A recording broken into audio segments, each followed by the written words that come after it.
రెండవ భార్య. ఆ రోజు గౌతమి వివాహం చాలా పెద్ద కళ్యాణ మండపంలో చాలా ఘనంగా జరుగుతుంది.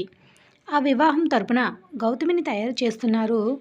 ఇక అక్కడున్న బ్యూటీషియన్స్ అయితే కలలో కూడా ఊహించినంత గొప్పగా సంబంధం గౌతమికి రావడం. ఆ అబ్బాయి వాళ్ళది చాలా పెద్ద వ్యాపారం. శ్రీమంతుడు, చూడ్డానికి చాలా అందంగా ఉంటాడు. ఫారిన్‌లో చదువుకున్నాడు, వ్యాపారం చేస్తున్నాడు. వారికి స్థిరాస్తులకి ఏ లోటు లేనంతగా చాలా ఉన్నతమైన కుటుంబం. అసలు ఊహకైనా ఇలాంటి సంబంధం మీ అమ్మాయికి వస్తుందని అనుకున్నామా అని చుట్టాలు బంధువులు అంటుంటే గౌతమి తల్లి మనసైతే పొంగిపోతూ ఉంటుంది. ఒకవైపు గౌతమి తల్లిని చుట్టాలంతా ఏది ఏది ఏ నగలు పెట్టారు అమ్మాయికి, ఏవి ఎన్ని పట్టు చీరలు పెట్టారు అని అడుగుతుంటే ఆవిడ ఇదిగో ఇవన్నీ వాళ్ళు పెట్టినవే అని చూపిస్తుంటే, అమ్మ బాబోయ్ diamond sets, ruby, Lakshmi temples sets, అమ్మ బాబోయ్ ఏడువారు నాగులు, అమ్మలకు అందరూ బొగ్గులు నొక్కుంటుంటే ఆవిడ మనసు ఒక తల్లిగా ఆనందంతో పులకించిపోయింది. వాళ్ళు అనుకున్న స్థాయికి స్థితిగతులకి గౌతమ్కి అస్సలు తగదు. వాళ్ళ నాన్నది ఒక ప్రైవేటు ఉద్యోగం. ఆయనేమి కోటీశ్వరుడేమీ కాదు. ఉండడానికి ఒక సొంత ఇల్లు, దాంట్లో ఊర్లో 10 ఎకరాల పొలం, అంతకుమించి వారికి ఉన్నత ఆస్తులంటూ ఏవీ లేవు. ప్రైవేట్ ఉద్యోగమే, అయినా కాస్త మంచి జీతం. ఉద్యోగం అయితే గౌతమి తండ్రిది. తల్లి ఖాళీగా ఉండకుండా చిన్న షాప్ రన్ చేస్తూ ఉంటుంది. వాళ్ళ అమ్మా నాన్నకి 2 పిల్లలు. పెద్ద కూతురు గౌతమి, రెండో అమ్మాయి ప్రస్తుతం ఇంజనీరింగ్ చదువుతుంది. గౌతమి కూడా ఇంజనీరింగ్ వరకు చదివిన తర్వాత పిల్లలకి ఉద్యోగం చేయించి తర్వాత పెట్టి పోషించాలని వాళ్ళ నాన్నకి అస్సలు ఇష్టం ఉండదు.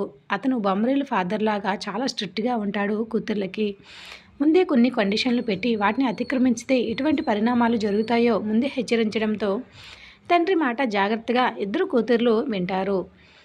ఇక పెద్ద అమ్మాయి తండ్రి చెప్పినట్టే విన్నా, చిన్నమ్మాయి కాస్త ఆకతాయిగా అప్పుడప్పుడు రూల్స్ బ్రేక్ చేస్తూ ఉంటే అక్క మేనేజ్ చేస్తూ ఉంటుంది. అలా అని కూతురు సంతోషం అన్నిటికీ కాదనే వ్యక్తి కాదు అతను.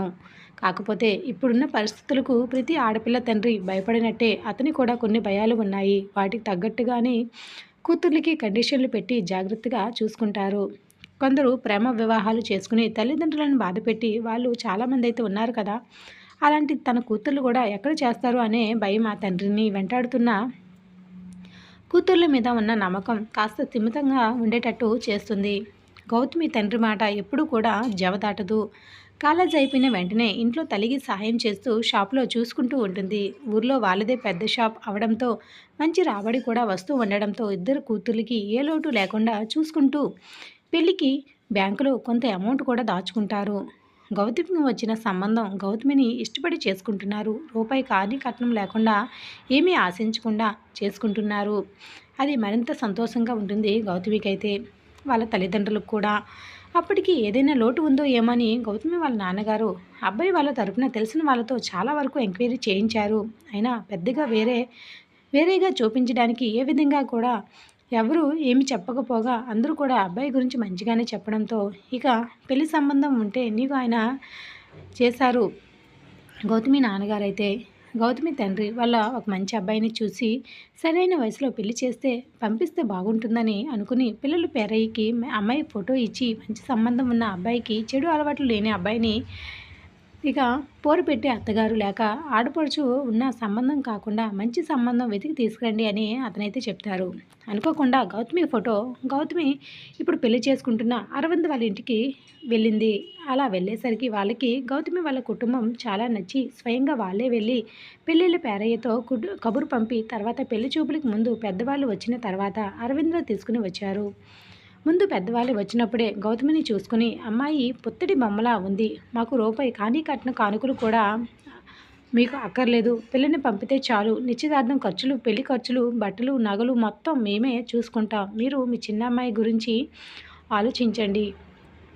పెద్దమ్మాయి విషయంలో నిశ్చింతగా ఉండండి అని గౌతమి అరవింద్ను మేము ఒకసారి వస్తూ తీసుకొస్తాము. వాడు చిన్నప్పటి నుండి చాలా ఇంట్రోవర్డ్, చాలా తక్కువగా మాట్లాడుతూ ఉంటాడు. త్వరగా ఎవరిని నమ్మడు, త్వరగా మనసుల్లో కలవలేడు. ఒక్కసారిగా మనుషులతో కలిశాడా అంటే ఎంత చలాకీగా హుషారుగా ఉంటాడో చెప్పలేము.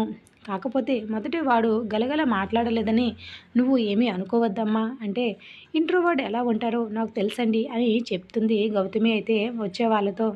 కానీ పెళ్లి విషయాలు మాట్లాడడానికి కానీ నలుగురు వచ్చారు. కానీ ఆ నలుగురు ఎవరు అబ్బాయి అమ్మా నాన్నలని గౌతమి వాళ్ళ అమ్మా నాన్న అడిగితే గౌతమి అన్నగారు పరిచయం చేస్తూ ఉంటారు.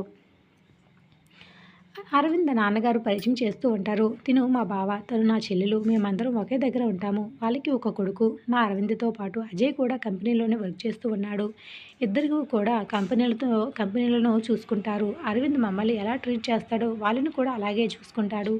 ఎటువంటి భేదం లేకుండా అన్నదమ్ముల్లా ఉంటారు. మా గురించి ఇంతే. ఒక ఆడపిల్లలు ఎవరు లేరండి, ఇద్దరే.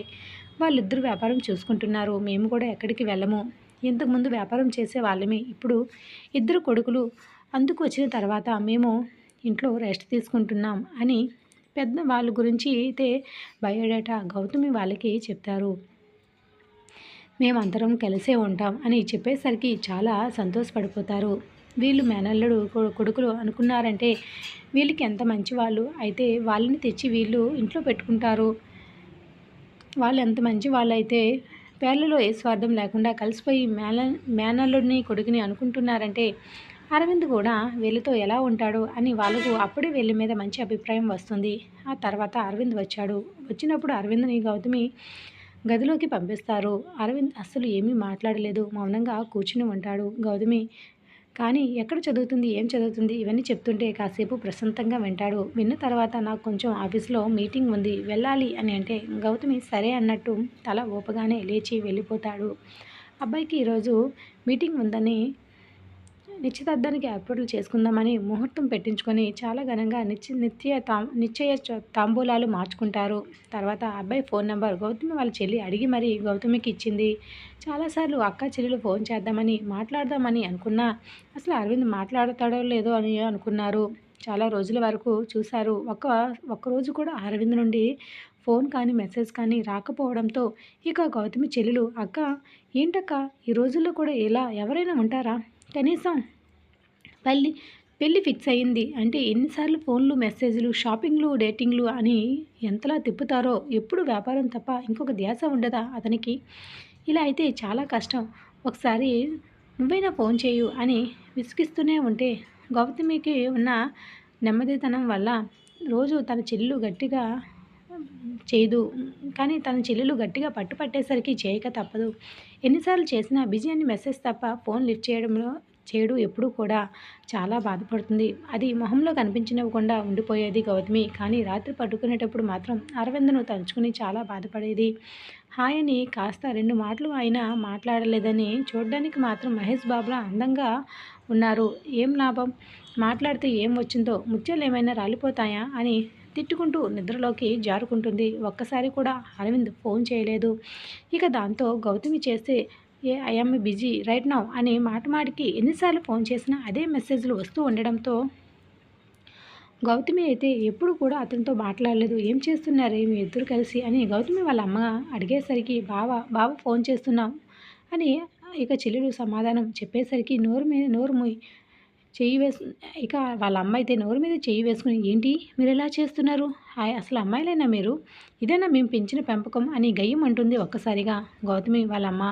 వాళ్ళిద్దరూ కూడా ఇప్పుడు మేమేం చేశాము అమ్మ, ఇంత లెక్కన అరుస్తున్నావు, కాబోయే భర్తే కదా అని గౌతమి అంటే కాబోయే భర్త ఏంటి అలా ఎవరైనా మాట్లాడతారా చెప్పు, అబ్బాయికి ఎన్ని పనులు ఉంటాయో ఏంటో అని చిరాగ్గా గౌతమి వాళ్ళ అమ్మ అనగానే అమ్మ నువ్వు మరీ ఎక్కువ ఊహించుకొని పాత రోజుల్లో మమ్మీలాగా బిహేవ్ చేయకు, అసలే నీ పెద్ద కూతురు దద్దోజనం, ఏం చేస్తున్నావు అని అంటే నీకు ఇంత లెక్కన క్లాస్ పీకింది, నేను ఎంతో బలవంతం చేస్తే ఫోన్ చేయాలని ప్రయత్నిస్తే అసలు మీ అల్లుడు ఎన్నిసార్లు చేసినా ఫోన్ ఎత్తితే కదా, ఏంటో అంత బిజీ, కాబోయే భార్యతో 2 మాటలైనా మాట్లాడకూడదా, కనీసం గుడ్ మార్నింగ్ గుడ్ నైట్ అయినా తిన్నావా అన్న మెసేజ్ అయినా పంపించాలి కదా, ఇలా అయితే ఎలా చెప్పమ్మా అని చిన్న కూతురు గట్టిగా అడిగేసరికి తన 2 మొట్టికాయలు వేసి బయటికి పంపించేసి గౌతమి ముందు నిల్చుని ఏమిటి బాబుకు ఫోన్ చేసావా, పిల్లాడు ఫోన్ చేసి మాట్లాడాడు అంటే వేరే విషయం, కానీ మీరు ఆడపిల్లలు చేయొచ్చా అంటే ఏమనుకుంటారో, అసలు మేము ఎలా పెంచామని అనుకుంటారో, ఇందులో వింత ఏముందమ్మా, కాబోయే భర్తతో మాట్లాడుకోవాలని ఉండదా ఏంటి, చాలే ఊరుకోండి, పిల్లాడిని చాలా పద్ధతిగా పెంచినట్టు ఉన్నారు అంటే చిన్నది మళ్ళీ వెనక్కి వచ్చి అంటే ఏంటమ్మా నీ ఉద్దేశం, మమ్మల్ని మీరు పెంచలేదా అని ఎదురుగా నిలబడి అడుగుతుంది. దాంతో గౌతమి వాళ్ళ అమ్మగారైతే చెంప పగులుద్ది, కొడితే చిన్నదానివి అని ఆలోచించను. ఊరుకుంటుంటే నోటికి ఎంత మాట వస్తే అంత అడుగుతూ ఉంటుంది. ఇంకేమైనా ఉందా? ఇంత గొడవ చేస్తారో ఇదేనా మేము పెంచిన పెంపకమని నాకంటే ఎక్కువ అరుస్తారు. కాబట్టి మీ నాన్నకి తెలియకుండా గమ్మున ఉండండి. కొద్ది రోజులు పెళ్ళిది. తర్వాత అందరూ ఒకరినొకరు అర్థం చేసుకుంటారు. నువ్వు చెప్పు గౌతమి. వాళ్ళ అమ్మ అబ్బాయి మాట్లాడలేదా గౌతమి అంటే బిజీగా ఉన్నారంటమ్మా. నాన్న మరి వ్యాపారాల్లో ఉండేవాళ్ళు బిజీగా ఉండరా? తప్పు కాదు. మనం మనం పదే పదే ఫోన్ చేసి విసిగించకూడదమ్మా అన్నాక వీళ్ళు ఇలా రోజు ఫోన్ చేయడం, అదే మెసేజ్లు రావడం ఇక కామన్ అయిపోతుంది. ఆ తర్వాత ఇదిగో ఈ రోజైతే పెళ్లి ముహూర్తం సమయం కూడా అయిపోయింది. ఇంతవరకు ఇద్దరు పట్టుమని 10 నిమిషాలు కూడా మాట్లాడుకున్నది కూడా లేదు.